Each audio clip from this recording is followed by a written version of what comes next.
So hey anime fan, the series name is What If Naruto Fall in Love with Shaltear? This is second part of the series, so let's start the series. Irio and Mirio, the mayor, governor, old man, the persons to look for if they needed anything or had some kind of complaint, or in this particular case leader of this village in the Riverlands in the Seven Kingdoms, had never been more than happy that a Septon of the Faith of the Seven was dead. He was not rejoicing in the way Septon of the village left the mortal realm. Mirio was sure that he would not want to die seeing his own entrails coming out of his stomach. Those pirates were particularly vicious towards the people who worshipped the Seven. Mirio was happy that the Septon was dead. If Septon was still alive, he was sure that right now he would be trying to lead the masses of the village to judge the stranger with the orange mask that saved them from a massacre committed by those Ironborn, for the crime of having used witchcraft to do so. Mina had also made it clear enough not only to him but to everyone in the village that his savior had come out of nowhere, and burned the hearts of his enemies with a snap of his fingers. Mirio did not want his heart to burn in agony just because some deities did not like someone else doing miracles. In addition to that, Mirio, who was born in Bravos, had seen miracles made by the followers of the Red God. It is one of the reasons that Mirio, unlike the other inhabitants of this village, was not so scared of the masked stranger. In addition to that, Mirio, not being native of Westeros and to have traveled beyond a few kilometers from the place where he was born, his mind was not as closed as the other villagers. Mirio was the most educated person in several hundred kilometers round, perhaps even until arriving at some castle at the Riverlands, and even so there was some chances that he was more educated than several people in that castle. For that simple fact, Mirio has been chosen leader by de facto of this village. So, when the stranger who saved their lives asked to speak with the leader of the village, all the villagers turned to see him. Here is Mirio, walking next to what is most likely a very high priest who worshipped the god of light. Naruto and Mirio watched the villagers begin to repair the damage that the Ironborn had done. Mirio saw his wife along with more women making a fire where they were heating several things, water in particular. His wife ran towards them with a wooden cup containing hot water and kindly offered it to the hero of the village. Mirio does not remember how long he had since drank tea. He had fled from Essos and reached Westeros. It was clear that such pleasures did not reach these places in Westeros. You are very kind, miss, the priest said in a quiet voice, taking the steaming cup. Mirio watched as his wife won a small blush on her cheeks, hearing the sincerity with which the priest thanked. His wife was no longer a lady. They had had a child already years ago. A son Mirius had sent with a horse to Seaguard to warn Lord Mallister of what was happening here. Hopefully Lord Mallister would come with several men-at-arms. Mirius did not want to admit it, but he would feel more secure with them here. He did not want to be ungrateful to the savior of the village. But Mirio would not know what to do if suddenly the priest decided that all of them would become a sacrifice for the Lord of Light. First of all, let me thank you again for saving us and Mina, said Mirio, bowing slightly. The only reason Naruto wanted to talk to the old man in the village, old man because that was what he was an older person, it was because he wanted to know more of where it was. What was that huge wall, and generally more about this world? It does not matter. He lifted his shoulders without giving much importance, taking the cup made of wood to his mouth, lifting a little his mask and taking the content. Much to his surprise, Naruto quite enjoyed it, perhaps because he is a dragon of fire that prefers things previously touched by fire. Naruto had sent Albedo and Shaltear to the outskirts. It was clear that they were unhappy being in this place. If either of them had seen Naruto drinking dirty hot water in a dirty wooden cup, who knows how many mouths had drinking from this cup of wood, they would surely begin to complain to the villagers, aggressively telling them that they were disrespectful to the Supreme Being, and they should pay for it with their lives or with the lives of children's. Mirio was a little surprised. He was prepared to try to offer him all the money the village could collect.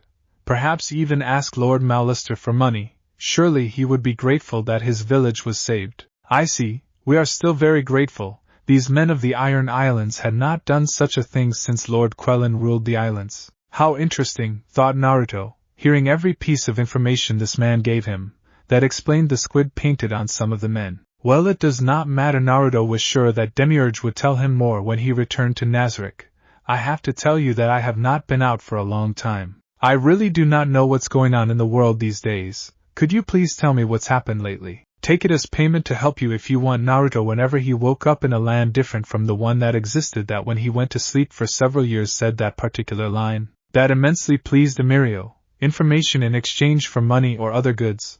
Of course he knew that the information could be worth more than gold, but he no longer cared for such things. Emilio was now no more than a farmer with a family. Surely this sorcerer, or whatever he was, had been studying his magic for a long time. He had shut himself somewhere to study and was only dedicated to stay alive and study without caring anything else.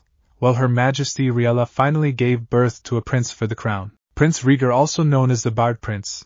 This really came as a surprise and joy throughout the kingdom, since at last the crown has a strong heir. Rumors are also told that she is pregnant again, and Mirius was no one to mention to him the rumors about the decay of the king's mental state. If such rumors were true, he did not want to be the one have told this man that. Naruto listened intently to the old man, but Naruto just could not make much sense to the things he said.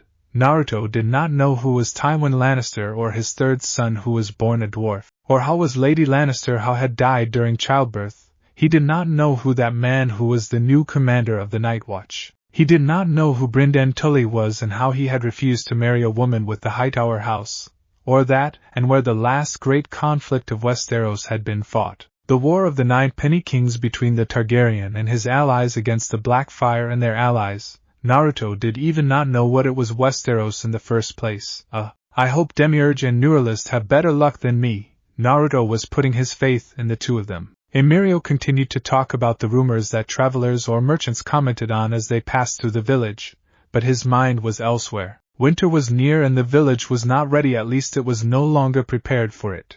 Thanks to the pillaging, the fields were burning and many animals have died. Besides that, several houses and the warehouses of grain were set afire in the process. Be a villager sure it's difficult. They do not take a break, Naruto thought as he watched as the villagers work. They dragged their dead to bury them in the cemetery, searched for things that would have been saved from pillage and fires, put the animals that had been saved to new and improvised pens, sought the least damaged houses to repair them as best they could. Naruto looked at a particular group of men and women looking for whatever they could use from the pirates' bodies that some villagers have managed to kill during the pillage of the village. Naruto felt bad. Maybe if he had killed them, then these villagers could sell the armor and weapons of the pirates. But the interrogation is quite important, so he destroyed that feeling of guilt immediately. It was then that he came up with an idea. Before spoke again, but before he drank the exquisite hot water. Old man, these pirates had to have come on a ship if they came from the islands. That means that the ship must be stranded somewhere on the beach. A ship that should be full of food and things that can be sold. Naruto could smell the salt water of the sea very close. Emirio turned to see Naruto with a pure shocked expression on his face. He was certain that anyone else would go for those riches and keep them to himself. But then he remembered what Westeros was like. I'm sorry, Emirio said heavily, but all around these lands belongs to Lord Mallister. He is the owner of the lands. Naruto raised both eyebrows. Not only did people dress as if they were in the Middle Ages, they also had an equal system. Well, he should have known, since the old man said that His Majesty had an heir. If this was so, then the riches fell into the hands of very few and large pieces of land belonged to only one person. Naruto had not awakened in Europe during the Middle Ages. He awoke during the Crusades in the Middle East. His best friend back then was none other than Sultan Saladin himself. Do not worry about it. I'll send some of my subordinates to look for the ship. You just lie. Tell them that you stored all that food in case something like this. Naruto looked around.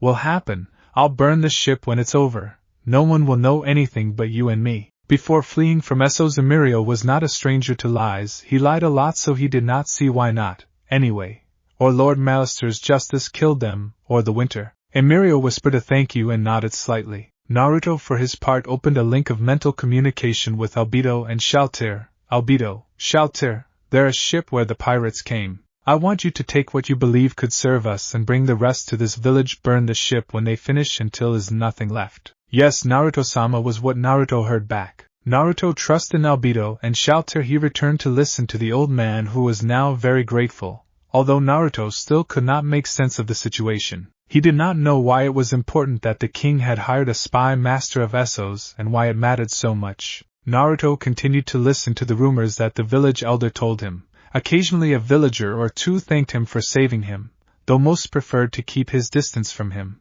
no doubt out of fear. They both walked until they reached the part where most of the crops were made. The villagers still tried to extinguish the powerful flames that threatened to continue spreading throughout the vast field. Wheat was cultivated. Seeing that one of the villagers was about to be devoured by the flames due to the sudden change of wind, Naruto decided and also wanted to eat them. He approached until he was within inches of the field and the flames. He heard the shouts of the old man and the other villagers shouting to him to return, but he ignored. He lifted his mask until he left his mouth exposed and began to suck the flames. The villagers stared in shock as their savior devoured the flames of the field, just as any of them would devour their soup. When Naruto finished devouring the flames, the field was black. Naruto turned to see the old man, began to beat his chest, and then belched. The villagers and the old man looked amazed as black smoke seemed to come out from the sides of the orange mask. But Naruto still did not finish. He was about to do something that would make his services as a sorcerer be sought by not only Westeros but also Essos. And here he would make the Seven Faith and the Maesters seek him out to execute him.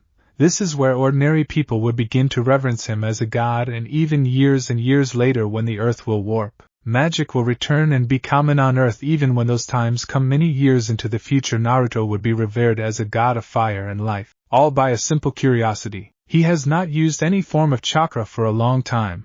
Since he arrived here, he could not feel his chakra net. Now it was mana what was running through his body.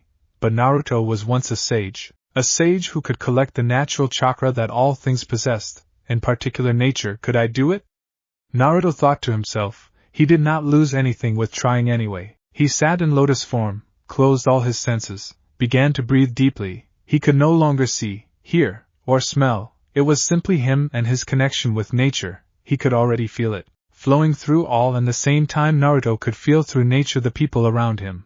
He could feel the wheat seeds trying to grow back. I should give them a hand, Naruto whispered to himself. And that's what he decided. He decided to give a hand to the wheat seeds. Without losing his concentration, he took off the glove from his right hand, and then laid it on the ground, taking a great breath of air, sending a lot of energy or life to the seeds trying their best to grow back. These seeds responded to Naruto back doing that, growing. The total stupefaction of the villagers when the wheat began to come out of the ground was too much.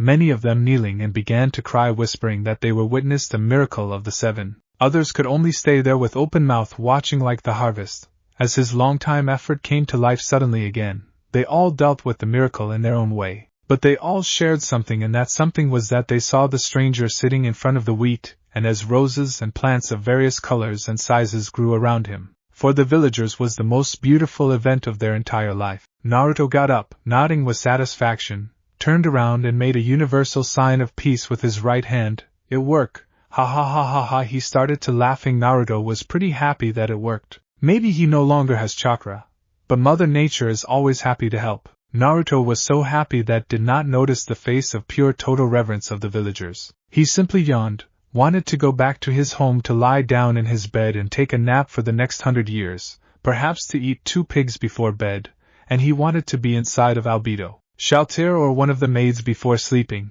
Yes, that was the best. Before going to sleep, Naruto was going to take them and come inside one of them. Right now his mind was fantasizing about that perfect brown skin of Lupisugina, and the howls that she would loose when he take her. Naruto shook his head. He began to open and close his eyes. He would hit his head against the ground if not for the fact that he had audience. Think like that, it was dangerous. Well, old man, I have to get back. I'll let you know if my subordinates find anything important on the ship, or even if they find the ship in first place. Naruto frowned as he watched the village elder open and close his mouth as he watched him. Whatever, Naruto thought. A black oval appeared that would lead him straight to Albedo and Shaltear. But before he could enter the oval, the voice of Mina shouted from the background. My lord, what is your name? Naruto, he replied simply before entering, yawning. Naruto stepped out of the black/purple oval only to enter a place that was completely dark.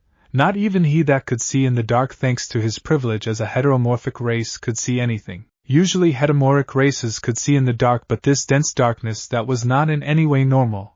He stood there for a few seconds until he felt Shaltear and Albedo appear right behind him. No doubt Shaltear had opened a door for both of them to return with him to Nazarick. Then the ground on Naruto's feet began to tremble as if something extremely heavy came running towards him, imitating the T-Rex from the Jurassic Park movie. The echo that made him tremble comes closer and closer to Naruto, making him a little nervous. Naruto looked up, obviously still unable to see anything but darkness. But then in front of him appeared an enormous gray monstrosity.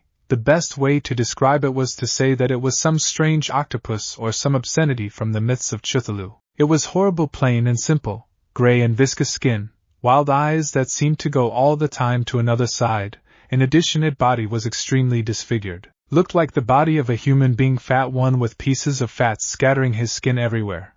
Perhaps the most disturbing was that it wore a pink bikini covering his strange breasts and his private parts. Naruto looked directly into her eyes with his one eye. "Naruto-sama!" The horror screamed. It had a disturbingly sweet voice, like of a radio announcer. Naruto smiled into his mask, raised his arms as if he wanted to receive a hug. "Neuralist!"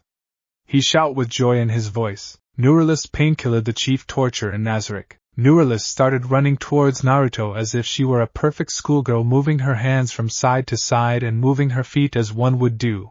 When Neuralist was in front of Naruto, she screamed rather cute, then took him with her slimy hands by his armpits, lifting him like a doll. "Naruto-sama! Naruto-sama! Naruto-sama!"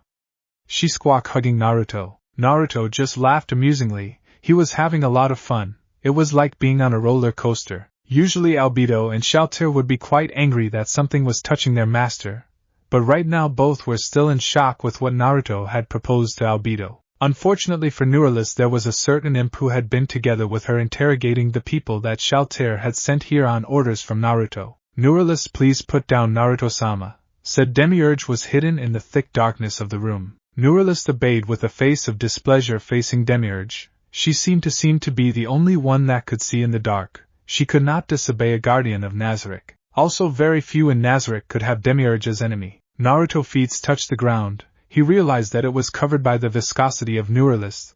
He really did not give much importance, could be bathed later. In addition to what he had planned to do would change anyway. What did they know of the prisoners that Shaltear sent? Naruto asked, putting a hand on his chin, just touching his mask. The face of Demiurge and Neuralist seemed to shine when they listened to Naruto. It was not surprising to him, since Naruto knew that both had the torture like his favorite pastime. Suddenly a single light went on. Under that one light there was a man tied to a stretcher resembling the one used in hospitals.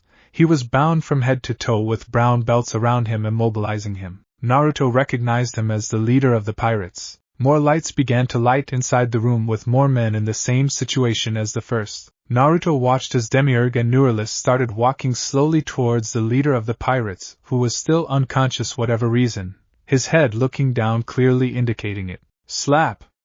Asterisk. In a move Naruto's eyes barely registered, Demiurge used his long tail to slap the leader of the pirates, waking him up. Harold opened his eyes at the extreme pain. He felt that his head was about to be torn and his neck began to ache.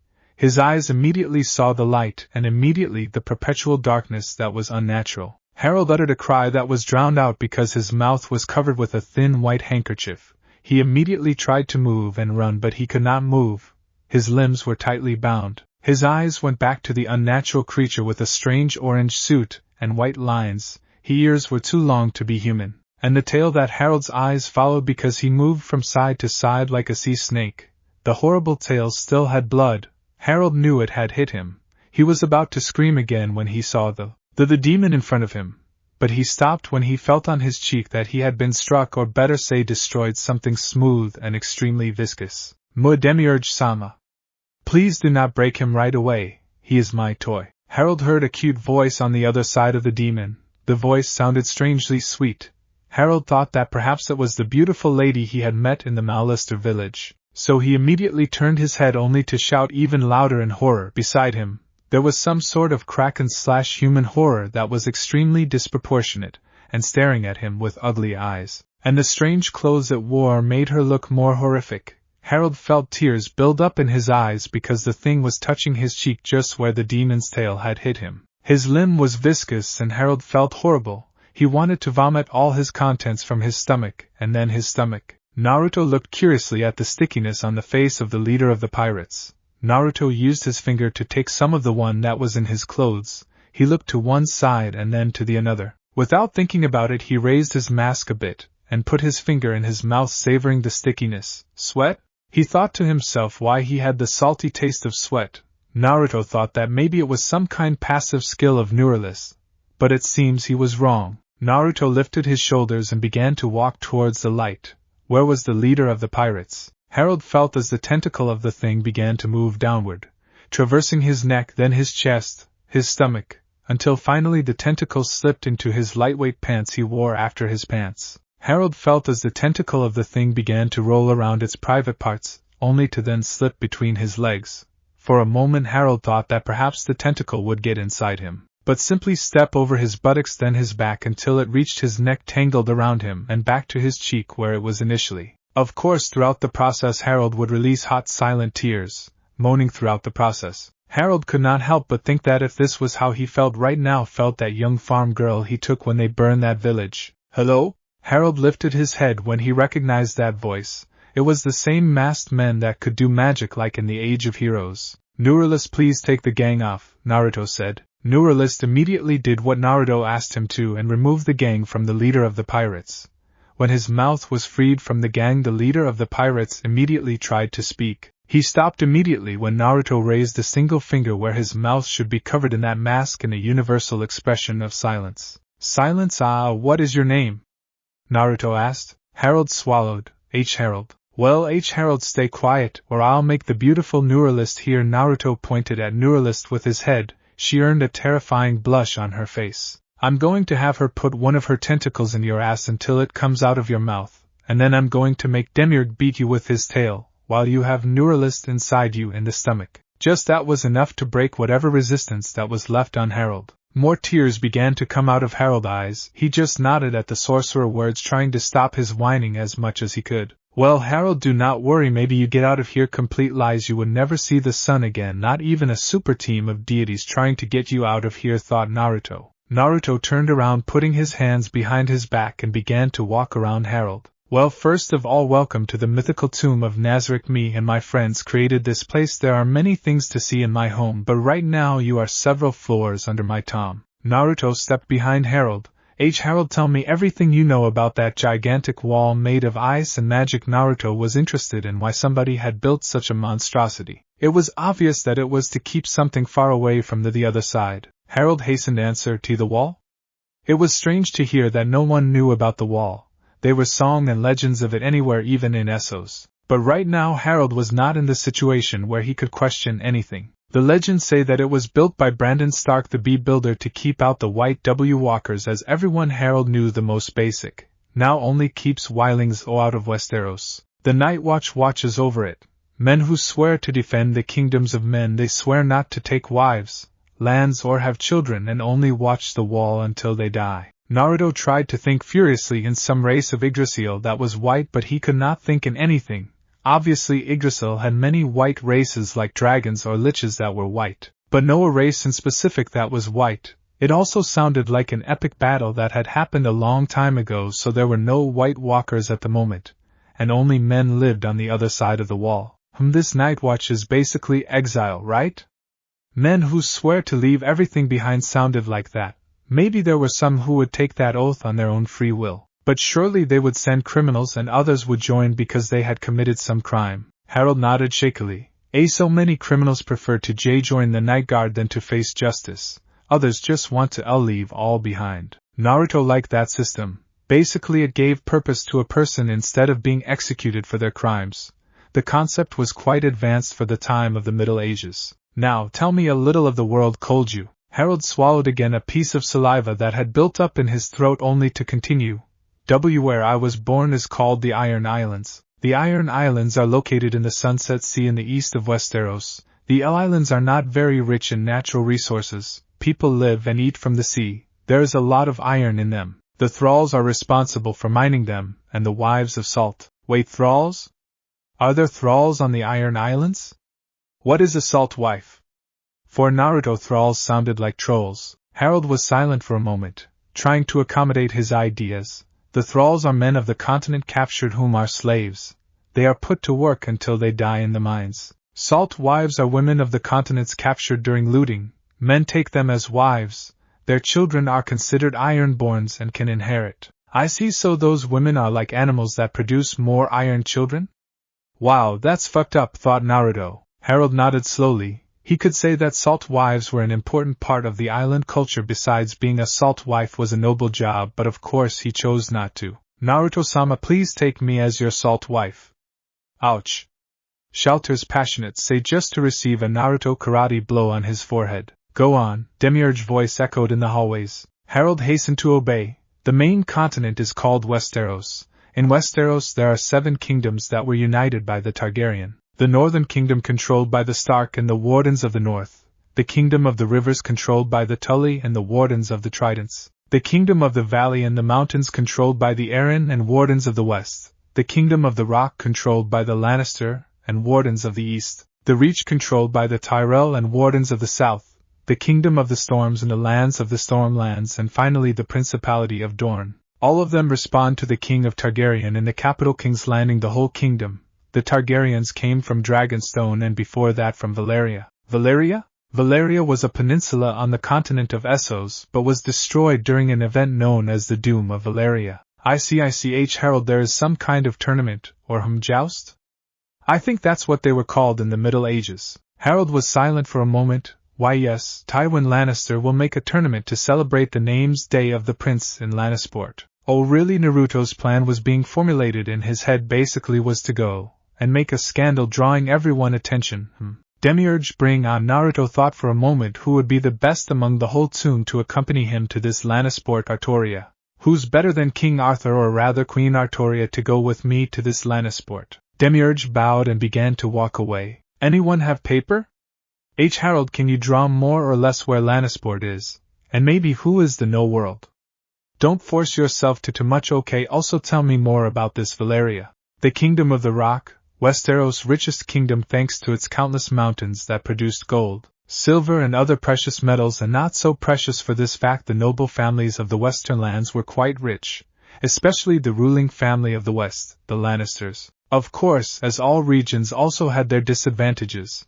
Thanks to its mountains and hills the land was difficult to work, and its capital Lannisport had very little trade by the sea, since its only neighboring were the Iron Islands people who were quite reclusive, that left to Lannisport only with commerce that came from the south, with the families of the Reach like Redwyne or Hightower. Yet the Lannister family was the richest family in all of Westeros, and they certainly did show it. Not so long ago the Lannister family sent invitations to all the noble families of Westeros to participate in a tournament in celebration of the name's day of the Crown Prince Rhaegar Targaryen. Normally in a tournament the other great families of Westeros usually do not participate unless they are really near the place where the tournament is going to take place, or that they really need to try to win the tournament for money because their families go through monetary crises.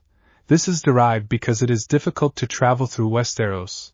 Bad roads full of thieves, cutthroats and rapists certainly made anyone think twice about traveling if you were not well accompanied by several guards and people who knew how to defend themselves. Even so, many people came to tournaments, travelers, seekers of fame, mercenaries and hedge knights. Even men and women outside the continent came, all looking for money or make a name for themselves. In addition to the city or castles that prepared the tournament received a boom in money because many people needed to sleep, to eat, to satisfy their needs like sex, and gave the opportunity to people more violent to satisfy their thirst for blood. The tournaments were necessary in Westeros society. They brought many benefits. Perhaps that was why they were not so rare in times of peace. Now usually a family that lived far from the west of Westeros, like the Martells in Dorne or the Starks in the north, would not attend such an event. But they were celebrating the prince's 10th birthday to the crown. This time they simply could not decline the invitation respectfully. Apart from the fact that it would be a great opportunity not only to strengthen relations between the Westeros families, it was not surprising that in these events marriages were made by uniting families, forming alliances and new trades, and gave the opportunity to noble families to meet their future king. Also it gave the opportunity to the most ambitious families to seek a wedding with the prince. Right now one of the few real cities in all of Westeros, Lannisport was extremely bustling, more than usual. There were merchants shouting and selling their goods: swords, bows, spears, shields, armors, meals like the native fish of the regions, several meats of the various animals, all cooking in the open air, causing the smell to be carried by the wind, producing water to mouth to more than one. There were people buying local and foreign merchants, bargaining with people for goods. Time to time someone could hear an argument. Prostitutes were waiting for customers outside the house of prostitution, trying to get the attention of anyone who could pay. After all, there was variety for anyone with different or peculiar tastes. Lords, knights, and other nobles mounted on their horses, some dressed in full armor, others, because of the heat, wore in lighter clothes, walked proudly above the plebeians with their guards in armor, proudly showing the emblem of the house they served. The children watched them pass by and could not help but feel astonished, then proceeded to take wooden sticks and began to play around, imagining that they were the legends that the bards sang or that their parents had heard from their parents, and now they told them. The children shouted that they were Aegon the Conqueror with his dragons, or how could when they grew up they would join the king's guard like Duncan the High. Suddenly there were whispers. People who knew someone ran to tell something as if it was a big secret, bragging among themselves. It was quite strange because the environment had suddenly changed. "Father," said a well-dressed child in green clothes and golden roses riding a beautiful brown pony, "what is happening?" The guardians with flowers with their shields came closer to the child when the sudden change of environment happened. A man in elegant armor with a green plume emerging from his helmet began to look at the people, who murmured with a frown, "I do not know." Willis Mace Tyrell, head of the Tyrell family, warden of the South, had a long blonde mustache besides being a big man with a large belly. He was what many would call an oaf. "These peasants are weird, Willis." "Do not worry." Mace smiled at his heir. "Oh please, Mace, stop being such a fool. It's obvious something is happening," Olenna Tyrell said, looking at her fool son, who looked a lot like his father. Inside the carriage where Olenna was a beautiful woman who already had some gray hair, as well as her husband. She was a real Tyrell Annie Hightower. She let out a laugh when she heard how Olenna insulted his wife. "It's beautiful. I think I'm in love. She wears armor like a knight. HAA. As if someone like you could have a chance with her. She looks like a princess. She is a queen. Her horse is as beautiful as she, I tell you, is a gigantic black horse carrying a gigantic knight with a mace the size of his arm. His armor is like something I have never seen before. You notice that black horse has red eyes and red hair the same as the blood. I think without the knight commanding it would begin to devour the people." The Tyrells heard more and more rumors. Olenna was silent, trying to make sense of what she was hearing. People were talking about a beautiful lady riding a beautiful horse and a huge black knight on a huge black horse with red eyes and red hair. It sounded very incredible, of course. People loved to brag about things even if they were a little bit incredible. But there were just a lot of people talking about it. Besides, what struck Olenna incredibly was the fact that a woman wore armor. That could be said to be from Bear Island or perhaps a woman from Dorne. Still, the convoy from the Reach was incredibly confusing, looking at the people whispering and boasting among themselves. Suddenly a peasant woman who had been chatting with other women pointed and sighed in shock. Little by little people began to turn, even the Tyrell and other houses of the Reach. Olenna Tyrell had seen many incredible things throughout her life, but what her eyes admired at this moment took the cake. Olenna seriously doubted if she would see something so incredible. At the same time, Olenna could say that she had seen very beautiful and exotic women throughout her life, she being one of them in her youth. But again, the woman in front of her took any title of beauty that might exist. Olenna wondered if she was not seeing the Maiden of the Seven who had come down from the skies and was accompanying the Warrior of the Seven. Gold hair. Pure gold. The gold would seem to have a horrible brown color compared to the maiden hair. Large and beautiful green eyes, but it was not the emerald's green eyes of a Lannister. It was a beautiful and rare green honey that seemed to radiate innocence, kindness, and wisdom. In her hair she wore a white crown with an inverted cross perfectly resting on her forehead. Her hair was tied in a bun. Olenna had never seen such a strange hairstyle that was so beautiful. She wore a blue suit with white strips. It looked like a dress, but on it wore a beautiful silver armor that shone like a sword made of Valyria steel. A beautiful red coat hangs from her shoulders and a beautiful white fur resting on her neck. Even with the armor set, Olenna could see a perfect body, big breast and beautiful skin made of the finest porcelain, a thin nose and beautiful red lips. The maiden was simply perfect. The most beautiful creature Olenna had ever seen. She wondered if she was even a human. No, more like an angel who had come down to earth. Olenna felt that at any moment beautiful white wings would emerge from her back and begin to ascend to the skies. "Ye princess?" Olenna did not dare correct the fool of her eldest son this time, because the maid was the perfect princess, not perhaps the perfect queen, perhaps even that either. Perhaps the maiden was the perfect empress. Olenna felt that even those titles would be short on someone like her. "Grandmother, I do not recognize the symbol of her noble house," said little Willis Tyrell, who was looking more closely at the great knight who was walking beside the maid.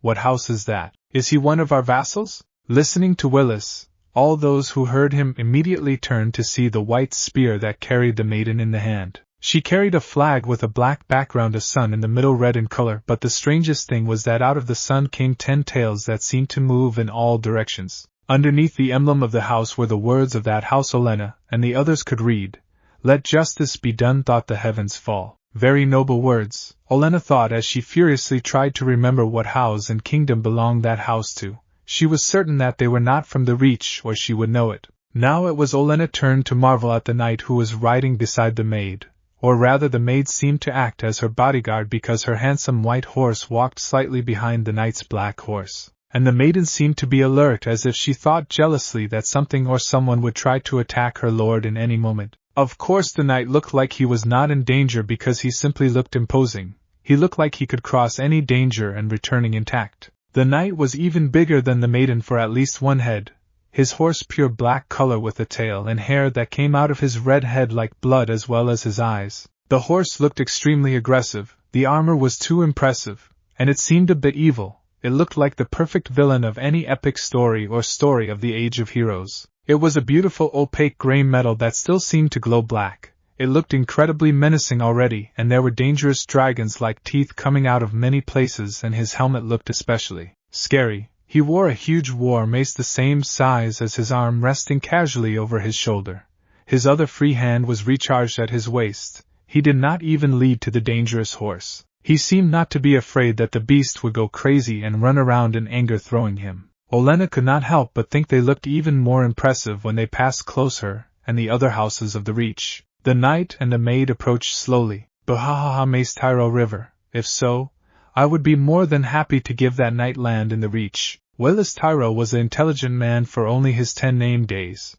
But father, you mentioned that he is a knight, and if he is not, what if he is only a mercenary coming from another continent? No, little lord, there is no mercenary who can afford an armor or a mace like that. Randall spoke. Although I am more interested in the beautiful maiden, good hips and breasts. She would definitely give good children. Randall frowned. Too bad that the armor removes her beauty. Many knew that Randall was a man of old traditions. I think the armor only makes her more beautiful, Lord Tarley, said Alarii Tyro. I have to stand by my lady wife's side. Randall, she's beautiful in armor, Mace said. Olenna looked at Randall with mocking eyes. Besides, she looks more like a perfect knight than many men. Randall's face did not show any expression. He just bowed and kept quiet. The people of Highgarden kept silent, trying to find out more about the two strangers, all curious eyes as the maiden came down from her beautiful horse with all the elegance of a princess, with absolutely no emotion in her face, and seeing no one in the eyes or looking at anything.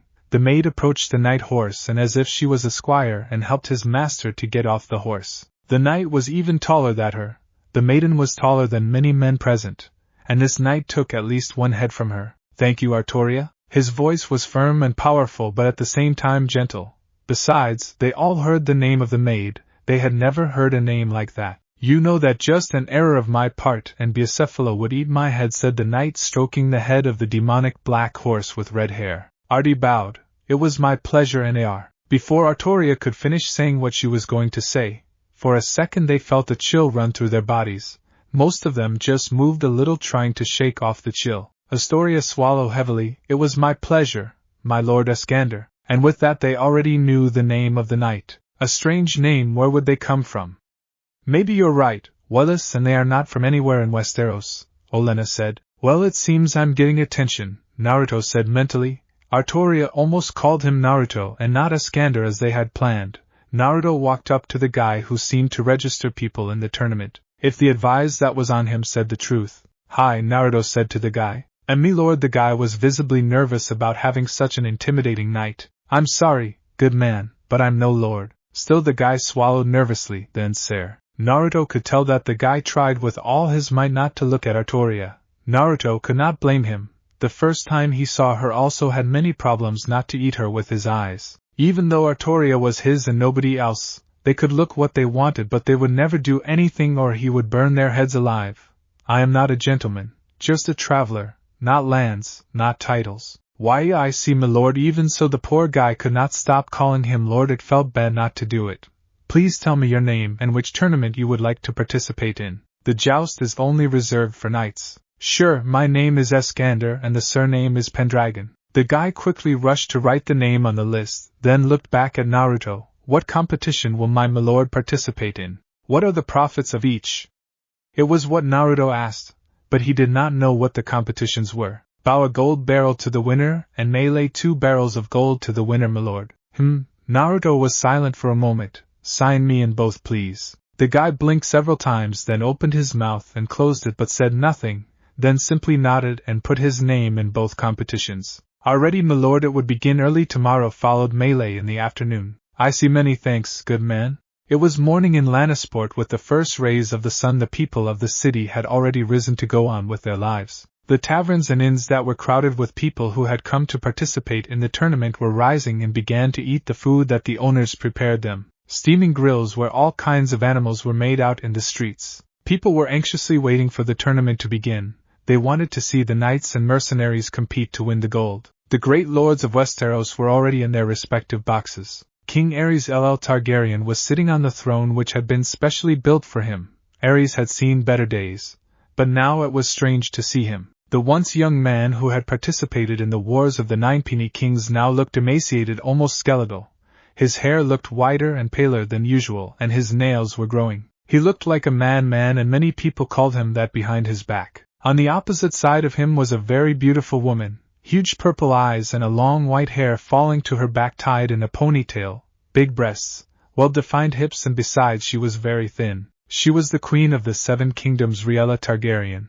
Queen Rhaella seemed to have or be showing signs of being pregnant because in her stomach she had a small lump. Many people were happy to see the pregnant queen again, but at the same time several knew that she had had many miscarriages where the babies had died. Beside Rhaella, there was a little boy of no more than 10 sitting next to his mother. The little one was quite cute, short white hair and purple eyes. Many woman or man would wanted to hug him. He had a harp with which he was playing. Right next to the royal family box was the Lannister family.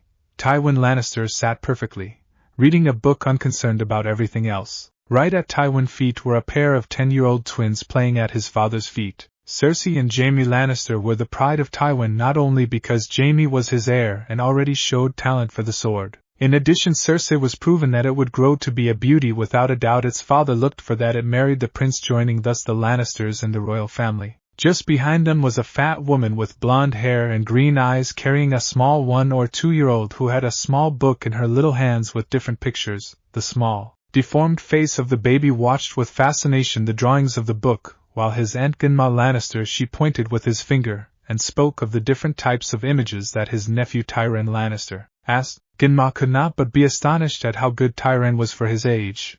There could be no doubt that he could be a genius. Suddenly they began to hear several steps that climbed the stairs of the Lannister box. Tywin closed his book. Obviously it was someone important if the guards had let them through. Tywin rose from his chair with grace. Genma, take the children to the other side. Take them with the other children of the other lords. Tywin turned to see his children. You are proud lions and I expect you to behave as such, he told the twins severely. Come on, kids, Genma said with a smile on her face. They both cleaned up and proceeded to follow their aunt with bowing first to their father. Finally the front door opened.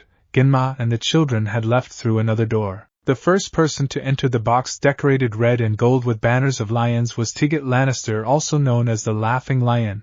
Tigget has always had a mocking smile on his face. Brother, I brought a storm, a wolf, a trout and a son with a spear, Tigget said cheerfully. Followed by the Laughing Lion entered a man who could only be described as a black-haired bear, wide but not fat in any way and with a long beard and blue eyes. He was Steffan Baratheon, and someone Tywin could call friend. A mocking smile formed in Tywin! Steffan ran and hugged his friend. Lord Baratheon, Tywin said earnestly, but he could not stop his lips from rising slightly. Bah, quit that lord shit. Tywin laughed lightly. Then the Lord of Casterly Rock watched Rickard Stark, Hoster Tully and Doran Martell, all of them veterans of the Ninepini King Wars. Lord Lannister, said the Stark, Martell and Tully at the same time. Lord Stark, Lord Tully, Lord Martell. Tywin returned the greeting. Steffan suddenly lost the mocking smile and took Tywin by the shoulders and looked directly into his eyes. God's Tywin Aerys is. Tywin quickly interrupted him. Not here, Steffan, he said seriously. But Steffan's unfinished comment left an uncomfortable silence in the room. It was then Tigget's job to get them back to a normal conversation topic. Did you hear the rumors? Tigget asked them. They say that a giant will compete in both archery and melee, plus he has a black horse with red eyes and red hair. Really? Ricard asked. I'm sure the Riswells would be interested in looking at that horse. The emblem of the Riswell house was a black horse with red fur. Not only that, it is said that an angel descended to the earth is accompanied by others say that it is the maiden herself dressed in armor. Rumors of peasants, Tywin said. Before the conversation could be continued, more footsteps began to be heard as they stepped onto the stage. The door opened, showing a young man with black hair and a black padlock beard. The others recognized him immediately as Jason Mallister, another who had fought with them in the wars of the Ninepenny Kings. Lord Mallister? Asked Holster, curious to know what was doing one of his bannermen here. Our Lord Tully, I needed to see him, Jason said. I regret not to greet any of you as it should, but I have urgent news. There was an incursion of the Iron Scum in my lands, probably the third son of the Drums. Immediately the notices were received with displeasure. Tywin would have to check if there were no more pirates prowling around. Ricard was the same. These pirates could attack the north at any time. How many? Do you need men? Holster asked quickly. Jason shook his head. The pirates are not the problem, my lord. Someone took care of them.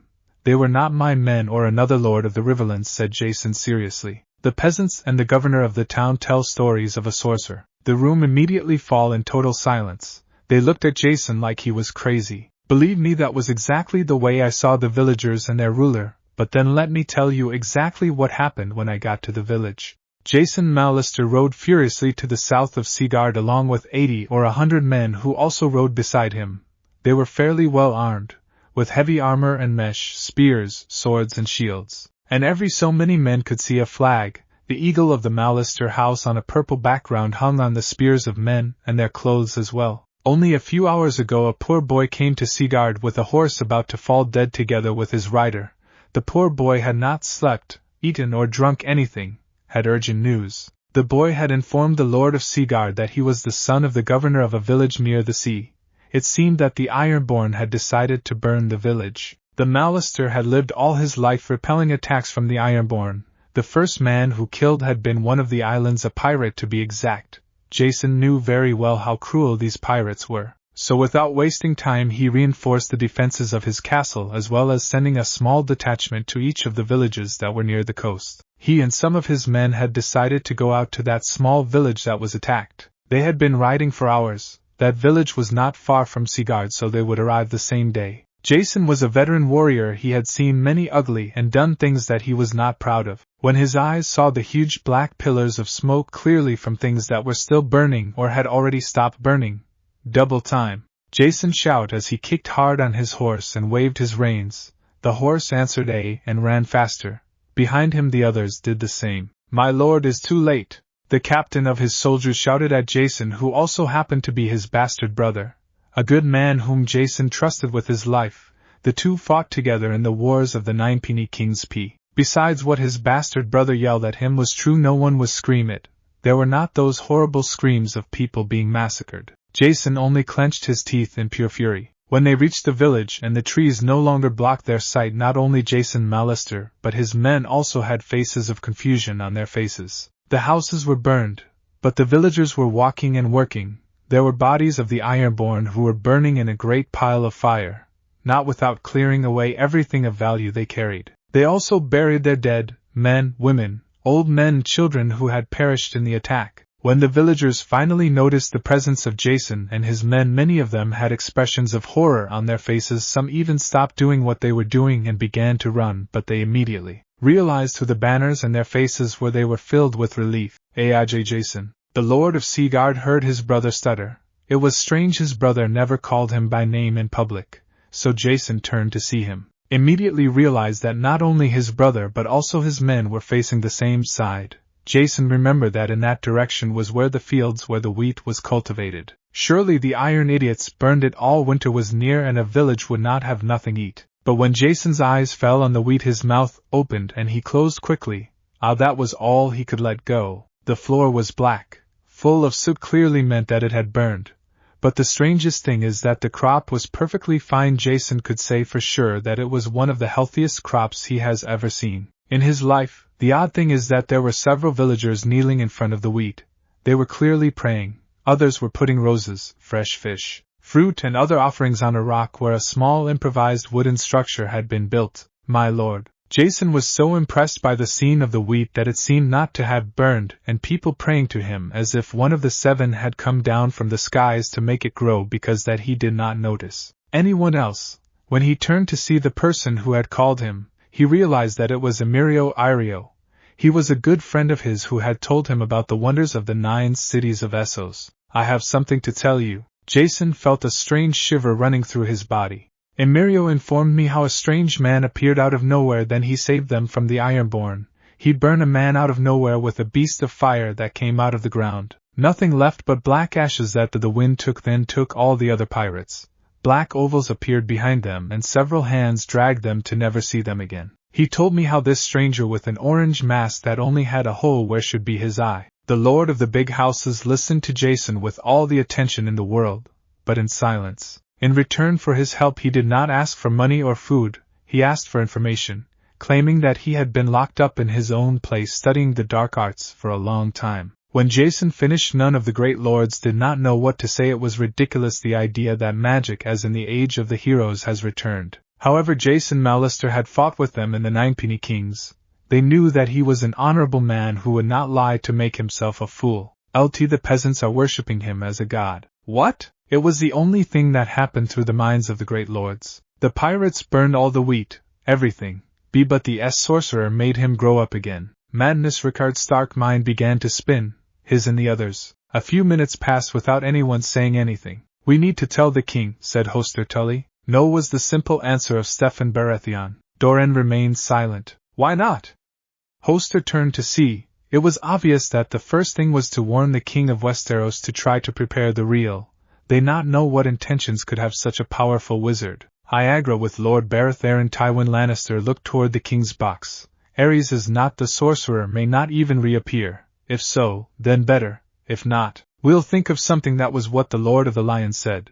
But his mind was thinking about the game, and what consequences would this sorcerer have in it. The others just nodded silently. "Well, the archery competition is about to start," Tigget said cheerfully.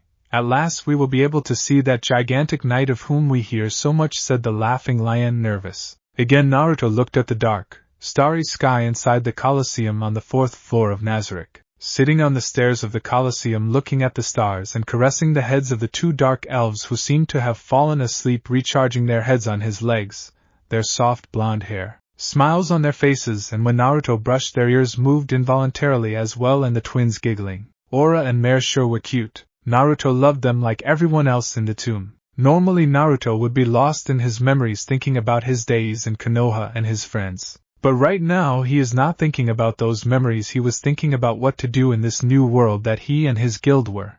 After the talks with H. Harold, Naruto knew he was in some version of the Middle Ages. H. Harold was also kind enough to draw a map, or try his best to draw a map of the known world. Westeros, Essos, the Dyrraki Sea, Sithorios, Ulthos, the Thousand Islands, Ashai, Iban, Lang, the Valeria Freehold, which was now rather a bunch of islands because they were swallowed by fire, and then by the sea. There was no doubt that Nazarick had landed in Westeros in the far north. What differentiated this Middle Ages from what he had lived was that it was obvious, and there were more than signs, that there was magic here. The children of the forest, White Walkers, dragons and so on. It obvious that there was magic in the world. H. Harold say that magic was gone when the last dragon died. Naruto has no idea how it all happened, and as always he do not care too much. His family had become real and they would be with him until who knows when. Naruto came out of his thoughts when several ovals appeared in the middle of the arena of the Colosseum. From the black ovals came the floor guards, the battle maid, and someone new. Wow, she's more beautiful than I thought. Did I really do that?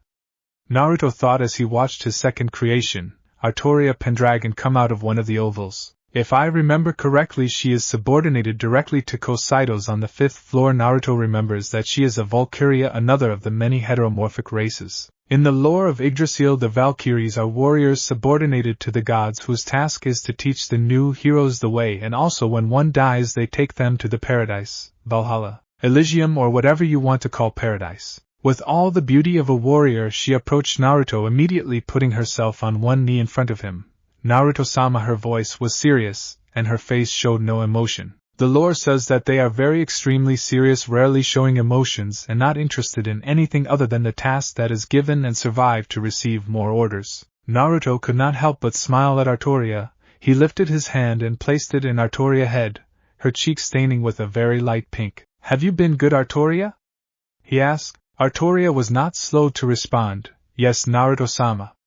Guarded the 5th floor along with Kosaido-sama. It is my task that you gave me my creator, and I will do it until you give me a new order. Regardless of what, I will do what you order me," she said as sincerely and earnestly as she could. Naruto began to stroke her head, tucking his fingers into her hair. "I see, that is good because you and I will go out on a mission." Artoria only put her clenched fist in her heart, resonating in the Colosseo as her glove hit her armor, although she did not quite understand what she was feeling right now. For whatever reason, she felt very good when her creator told her that the two would go together on a mission. A felt ailment comparable to the hand of her creator who was in her head. Artoria did not want that hand to ever rise from her head because it felt so good.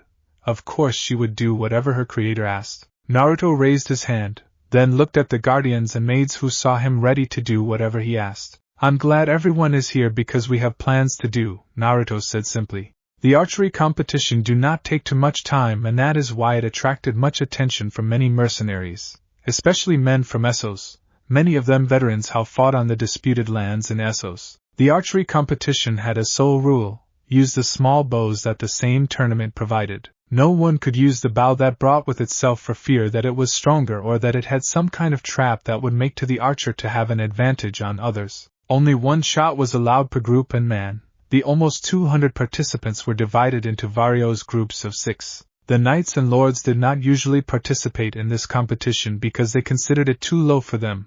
Only hedge knights really do not care for their pride. Hedge knights always hope to impress some lord so they can take him to serve their house. A young woman of possibly no more than 13 years with golden hair, blue eyes, delicate and soft hands. She wore a yellow dress showing her back and the little bust, besides having an angelic smile. She was looking interested in the huge knight who seemed ready to break the bow in his hands at any moment. She was a little scared of him since his armor with malicious teeth coming out of his shoulders. The black cloak and his helmet were terrifying, yet Linus Hightower could not help it but to marvel because she had never seen a knight like him. "Lady Janna, look at that gigantic knight. Do you perhaps know his name?" said her sweet voice. Linus was clinging to Janna Tyro's arm. Linus was Janna's companion since she was 10. Janna laughed as she listened to the excited young woman. "Who is that knight, dear brother?" asked Janna Tyro, the youngest daughter of Luther and Olena Tyro, 3 children. She, like her relatives, had light brown hair and eyes, as well as having a large bust that certainly bragged with the cleavage of her dress with green color flowers that also showed her back, yet she was a buxom woman. "I do not know Janna. I think maybe he is a knight of our Lord's hand," Mace replied to his sister, listening to one of his many titles. Tywin Lannister, Hand of the King, answered calmly to Mace Tyro. "He does not work for my Lord Tyro." Yet Tywin was interested in the mysterious knight. If he showed good skills, then he would have no problem putting him under his services. Hoster Tully turned surprised to hear Mace. "I thought he was a knight at your service, Lord Tyro." Rickard Stark was also a bit surprised to hear Mace. The best knights were from the Reach. Some of them were as devout as Engrade. Rare to see them even without armor. Mace laughed like a fool. "Is like riding a bicycle, you never forget," Naruto thought as he aimed at the target. During his days in the Shinobi Academy, of course, they teach him to use the bow. Naruto do not like the weapon, but he learned nevertheless. Real ease! And that made the group of 6 men. 3 arrows did not even hit the target. They did pass it by long. The target had 5 circles of different colors. If you hit in the black circle, you received 5 points. Then orange were 10 points, green were 15. Blue 20, finally red 25 points. 2 of the arrows had hit the black color while Naruto's arrow had hit the color green. I should have practiced with the bow before I came here, ha ha ha. Naruto laughed mentally. "Winner of this round, Saraskander," said the judge. "I'm not Sir," Naruto said softly as the audience applauded. Naruto and his group had been the last to pass, so to keep no wasting time they asked him to stay there while 5 others joined him in a new elimination group. "Load your bows." Naruto and the new participants loaded and pointed. Jaime Lannister was a bit disappointed that the mysterious knight did not seem to be good with the bow since he had given hit the green circle. Real ease! The arrows flew, 5 of them hit in the green, orange or black colors, while Naruto had to hit the green color again, only that this time only lacked a few centimeters to hit the blue color. Once again he was declared winner. 5 new joined Naruto. He could see other groups of archers also participating, winning or being eliminated. Load your bows. Naruto put the arrow and eye point. Release! The 6 arrows flew. 5 of them hit different colors except blue or red, and only Naruto had hit the blue color. The judges announced Naruto or Iskander winner, and now the crowd already began to pay more attention to him, and not to the other competitions. Besides that, it gained a louder applause this time. Normally people thought it would be easy to win the archery competition, but that was not the case. The small bows and the distance was quite large between the arrow and the target. The archery competition was quite difficult. Only the best archers hit the red color. There were entire competitions of archery where no participant hit the red color, not even the champion. Load your bows. Naruto and the other 5 men charged and aimed. Release! Of the 6 arrows, 5 struck in different colors but none the blue or red color. Then the crowd began to scream and clap excitedly when Naruto arrow hit the red color exactly in the middle of it. Even the great lords and lattice applauded. The children of the great lords also applauded and shouted quite excited, even a Jaime and Cersei Lannister, until their father gave them a look of disgust. The rest was history. In each of the following rounds Naruto hit red and the crowd applauded and shouted his name, encouraging him to continue to hit in the color red. The public and even the other lords who had some of their own children competing no longer paid attention to their children and concentrated only on the strange knight. The competition was tough until only 2 competitors remained, John Fosway and Naruto. At this point people looked excited and made bets between them about who would win. Fosway was also a very good archer. It was said to be able to hit an apple even if it was put on a person's head. Anyone won a bet? Asked Doran Martell, looking very interested at competition. Ha ha ha! Lord Fosway laughed jovially. Of course, my prince. That wandering knight is good, but my son is better. He could hit even a little apple. I bet 100 gold dragons on my son. Doran Martell smiled. I see, Lord Fosway. Then I bet 100 gold dragons to our mysterious knight. His skills as an archer are incredible. Hoster Tully said, I may hire him to teach my young Edmure archery. Edmure was not more than 4 years old, but the best thing would be for him to begin learning immediately. The Riverlands were an incredibly difficult territory to govern. Almost any war that exploded in Westeros was fought there. I'm afraid I have to offer him the same offer as your hoster, Rickard Stark replied to his friend. Brandon and Eddard could also benefit from having a teacher like him, although his children had been in Winterfell with their mother who was about to give birth. Rickard was sure when he go back to his home their children immediately will fill him with questions about the tournament. Jaime Lannister now was very excited. Father, could you hire him to teach me how to use the bow? Lord Tywin did not say anything to his son, but he was actually considering the night to teach the bow not only to his heir but also to all guards at Casterly Rock. Meanwhile Sir John Fosway was sweating a little from his forehead. It is true that he was a good archer, but he could not help but feel nervous to compete against the unknown knight at his side. He was thinking of using the money of this competition to buy the favor of Mace Tyrell so he can allow him the hand of Janna Tyrell in marriage. He thought not only to win archery but also melee and the joust. Load your bows. And John Fosway did that. He charged the bow and pointed right in the middle of the red color. Release! John arrow struck right in the middle of the red color. He immediately cheered and began to jump because he thought he had won the competition. The cries of the commoners only made him more confident that he had already won that barrel full of gold and the glory too. But when he looked at, not only his arrow was in the red color, the one of his opponent too, making an exact parallel with the arrow of his opponent. Tie! The judge shouted, load your arrows. The crowd shouted when the judge shouted those words. It was obvious that it was a tie, and to break it they needed to do it again. Ha ha, Tywin, do you remember some archery competition as exciting as this?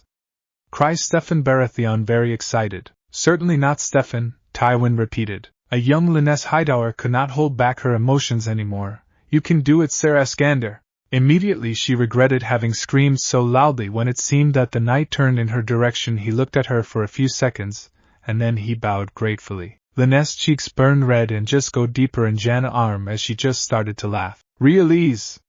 Shouted the judge. The 2 arrows flew and all held their breath. John Fosway raised his fist in victory when he saw that his arrow had hit the red color, not right in the center of the red oval but if in red, It was impossible for his opponent to give hit the red color too. But John blinked several times when he heard the whole crowd go crazy in shouts and applause, and immediately knew that he had lost when they started shouting the name of his rival and not his. When John opened his eyes, he could not help but marvel at seeing his opponent arrow that had perfectly split the arrow that was previously there. "Winner of the competition, Sir Shaltear," shouted the judge. "I am not Sir," whispered Naruto. People began to shout and clap louder. Among them was a young man of 15 or 14, with olive skin, black hair and a well-built body for his age. He was Arthur Dane. "Do you see that, Lord Father? Sir Shaltear split the arrow in half with another arrow." Shout very excited. A man who looked like a larger version of Arthur also applauded. "Very incredible. Arthur, I expect nothing else of you. If you practice and practice like that night, you will become the next sword of the morning." By mentioning the mythical title of the Danes, Arthur could not help but smile. His dream was to be the next sword of the morning, and then serve his best friend Rhaegar in the King's Guard. "Looks like I earn 100 gold dragons, Lord Fosway," said Doran, clapping. Lord Fosway frowned, but then the frown disappeared as he sighed. Now he had 100 gold coins less. "I could definitely use someone like him in Stormen. Robert and Stannis could learn a thing or two with the bow." Stefan Baratheon laughed. "I'm afraid I'll have to fight for Stefan," said Jon Arryn, who had been quietly watching the strange night. "My men could learn archery from him. The mountain clans have been getting worse with each passing year." Jon did not lie. Last year Nestor Royce's big brother was murdered by them. "It may be too early to hire him, lords." They all turned their heads when they heard a soft voice behind them, only to see a young and nice bald man with fine clothes and smell of sweet perfumes. The man was young and looked rather feminine. Tywin frowned angrily. Aerys was not in his box, and the Queen either. His absence was noticed by the other lords, making Tywin look like a fool in front of everyone. Just another disrespect of the many Aerys had done against him and his family. It did not matter, there was time for him to forgive Aerys. One day Rhaegar and Cersei would marry, joining the Lannister to royalty. That and only that was the reason Tywin endured Aerys' insults. Stefan had noticed that Aerys was not watching the tournament. It was obvious that he was fucking the Queen. Normally this would make Stefan proud, but not this time. He had heard rumors that Rhaella cries were heard throughout the Red Keep, almost as if Aerys was raping Rhaella. It was still obvious that the Aerys Master of Whispers would be listening to the rumors to surely tell Aerys later. "And why is that, Lord Varys?" Doran asked. Varys smiled. "Our mysterious knight decided to join the melee tournament as well." Many of the lords blinked incredulously as they listened to Varys. "Wow!" Stefan's noisy laughter broke the mood. "Well, that's the way it should be, a man. Risk it all." The great Lord of the Storms was quite happy and excited. But if I already win a barrel full of gold, for what reason you need more gold?" "Greed can lead to death." Rickard Stark shook his head in disappointment. "I saw the emblem of his house, and I must say that I had never seen it," said Leighton Hightower, the Lord of Oldtown. "Maybe he needs gold to rebuild the name of his house." Listening to her father, and Varys, Lyness could not help feeling a little worried about the night she was encouraged in the archery competition. She really did not want that someone hurt him or kill him. "Ser Barristan will also participate in the melee tournament," said Varys, surprising everyone, even Tywin. "It seems that our mysterious knight will have his test of fire."